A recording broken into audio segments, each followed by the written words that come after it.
My mother was feisty and stern. She was the original Madea. I'm Madea-like compared to her. That woman was Madea over the top. They called her Big Mabel Murphy. Listen to Madea talk about her mother, how she was raised, and the lessons that stayed with her through life. Trust me, you're going to want to stay until the end. What I have learned in this life is you can never be ashamed of where you come from. So when you listen to this stuff, especially when I'm talking about my family and folks, keep in mind that I'm going to keep it real. Some people think that keeping it real will get you in trouble, but I'm going to tell it like it is. My mother was feisty and stern. She was the original Madea. I'm Madea-like compared to her. That woman was Madea over the top. She was a cusser. Ooh. She didn't have little guns. She had shotguns and razors. People would come by our house for protection. Now that explains a lot about Madea. Because the way she talks about her mother, Big Mabel Murphy sounded like somebody the entire neighborhood knew not to mess with. The first memory from my childhood is so beautiful. It was lovely. I was looking out the window. It was autumn. The leaves was changing. Everything was golden brown and the wind was blowing. The sky was blue and white. Clouds was passing slowly. At that moment, I was sitting there thinking, wow, I am so very, very blessed to be on this earth. Just as I was getting ready to raise my hand and say, thank you, Jesus, my mama slapped the hell out of me in the back of my head and said, you ain't finished washing them dishes yet. Stop standing out that window and finish them dishes. So that's my earliest remembrance. I must have been about 5. We started cleaning the house at 3. In that day, we didn't have no remote controls and vacuum cleaners. If you wanted all of that stuff, you had children. That's what they were for. So that was my job. I was the automatic dishwasher. My brother was the lawnmower. I had another sister who was the remote control. And every time they wanted to change the channel on the TV, every time the family wanted some new technology, it was called children. And this is exactly why Madea connects with so many people. A lot of us grew up in households just like this. I'm sure the remote story alone probably brought back memories, especially if your mother ever called you from another room just to pass her the remote. I grew up in a little house on a hill in the country in a little town called Greensburg, Louisiana. Maybe it was more like a little shack. We had to stuff newspapers into the walls because we didn't have inhalation back then. But it was nice. We had an outhouse. We didn't have much, but we had love. So I had many, many, many uncles. Every time my daddy went to work, one of my uncles would come over. So there were plenty of family members always around. Most of the uncles was named Johnson for some reason. Uncle Little Johnson, Uncle Big Johnson, Uncle Wide Johnson, Uncle Crooked Johnson. Everybody's name was always Johnson. I could never figure that out. Something tells me Madea knew exactly what she was talking about. And if you don't get the joke, listen, I'm going to let somebody else explain that one to you. It was a small house. We had a living room, a kitchen, an outhouse, and one bedroom. All of us in one room. But you know, it was all good. There was a foot tub that we'd take baths in. We had to get the water from the well and warm it up. You had to stay clean when you lived in such close quarters. If you smelled bad, my mama would be the first one to knock you upside the head and take you to take a bath. There were 2 beds, one for my mama and daddy and all of my uncles, and the others for all of us cheering. That was another good reason to smell good, sleeping in the same bed. Of course, growing up like that, all together with 7 or 8 people, you have to stand up for yourself. I had to fight all the time. That might have something to do with who I am now. My mama was a big woman, too. I'm small compared to her. They called her Big Mabel Murphy. She would have been the entire W of the WNBA. It would have been the WWNBA, the Wide Women's National Basketball Association. My mama also was friends with Mary McLeod Bethune-Cookman, and my mama was a civil rights activator, and she activated in the civil rights. The only one she could never have worked with was Dr. King. They would never let her in the march because they said she was too violent. So you might say that I picked up a few of her traits. After hearing these stories, we can definitely tell Madea picked up more than just a few traits from her mama. And honestly, I think a lot of people can relate to that. The older you get, the the more you start realizing you picked up little habits, sayings, attitudes, or traits from your mother without even noticing it growing up. My mother was never a praying woman. She was a cussing Christian. She would go to church on Sunday and cuss everybody out the remaining 6 days of the week. I remember how she had her hands full with my brother. He would always be in trouble.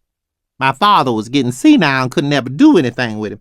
Every time my brother Frederick, that's his name, Frederick would be in trouble, and he would always get into all kinds of trouble, especially when he was older. My mother would go and bail him out. Then one day she changed. She got that call, but just turned over and went back to sleep. Don't get me wrong, my mother was very gentle and mild-mannered and very kind and peaceful woman until you got her started. Now, what, you may ask, could get her started? If the wind blew the wrong way, that would get her started. We didn't have a car, but if the mule didn't get hitched up fast enough, that would get her started. If the dust blew into the house after she had cleaned up, all hell would break loose. The common housefly, she would start shooting. We would all know the duck until she got that fly. But back in the day, you couldn't tell her she was crazy. She needed what we would call today Xanax and Valium. Wow, Madea really does sound a lot like her mother, even though she claims she's the softer version. And honestly, after hearing these stories, I don't think any of us would have wanted to meet Big Mabel Murphy. Our neighbors didn't live so close. That's why my voice is so strong. I could holler all the way across the fields. That's the way we talked back then. We didn't have no cell phones. We would go out on the porch and yell. If you came to the house after date one night and you wanted to talk to the person later on, you had to holler all your business. Was it good for you? Did you enjoy yourself? That would set my mother off too. She'd go and beat the hell out of us. Out in the country, we had chickens and cows and pigs and horses. No, we didn't have horses. We had mules. We wanted them to be horses because we couldn't afford real ones. I worked in the fields planting beans and corn, but I wouldn't pick no cotton. I won't even open a bottle of aspirin because I don't want to pick no cotton out the bottle. I must have been about 16 when we moved to the city. My dad had started getting Social Security, and my mama decided that she wanted to move. So we moved down to New Orleans into a shotgun house. It was beautiful. She fit right in. Big Mabel Murphy fit right in down there on Bourbon Street. I soon realized that all of my uncles were there too. They would always hang out at all these places they called a hop house. Hop house, I think that's what it was. She would go down there and hop around. At least that's how I understood it then. Growing up, I didn't feel ashamed about my mama. I was a little bit embarrassed about my uncles. You are who you are, and growing up where you grow up for a reason. That is so true. One thing about Madea, she's always going to keep it real. You really can't change how you grew up, where you grew up, or the people who raised you. A lot of people today are distant from their mothers because they resent their upbringing, their circumstances, or they blame their mother for not being able to provide a better life. But sometimes, people did the best they could with what they had at the time. And if you're someone listening to this right now who still carries hurt from your past, just know this. Your past helped shape the person you are today. Even the difficult moments can teach lessons, build strength, and help you grow into a better version of yourself. Because I was raised around all that foolishness, I guess I just accepted it. Maybe that's why I had no problems being a stripper. You know, my stage name was Delicious. I invented drop it like it's hot. Now I have to let it down like it's warm. But the way I grew up, I realized I didn't want my daughters to have all those uncles. So once Cora was born, and that wasn't too long after we moved to the city, I decided I was only going to have one child, and I was going to limit myself to one uncle per year. I didn't really find myself until after my mama got sick and my uncle stopped coming around, and she really needed me. She told me a lot of things about life. I tried to remember all of it and take it with me. She told me a lot about taking care of myself. There ain't no man gonna do something for you that you can't do for yourself. Get out there and make it happen for yourself. And that part right there really stood out to me. No matter what kind of relationship someone has with their mother, there's usually at least one lesson that stays with them for life. Sometimes it's something she said directly, and other times it's something she taught without even realizing it through her actions, her struggles, or the way she handled life. My mother was strong. Too strong. She was 6'8" and weighed 410 pounds. She was almost as big as Paul Bunyan and his big blue ox babe. Every Madea gets her values and spirit from her mama. It was passed down. I thank God I had a good, strong one. It's a lineage that was passed down. You get the good things or you get the bad things. I just tried to take it all. This temper come from my mama. The good, gentle side come from her too.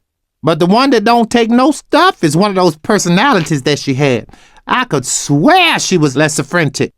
It's a disorder when people are crazy and they hear a bunch of voices and let so many people talk to them that they less frantic. I think that's how they say less frantic. Whatever. I'm moving on. I'm not quite as harsh as my mother was. I give people the benefit of the doubt. Mostly just because it's a different day and time. See, back then, you ain't had nothing. And when they came up to you, you know that they didn't want nothing from you. But nowadays, you never know what people want because there's so much craziness and foolishness going on. So I try to give them a little more leadway. But they ain't gonna sucker me. I ain't no sucker. One thing about Madea, she always had some interesting stories to share about her chaotic, wild, but very real upbringing. Share your thoughts about this audio in the comments. Make sure to like and share this video with someone who would enjoy listening to this. Thanks for watching, and I'll see you in the next video.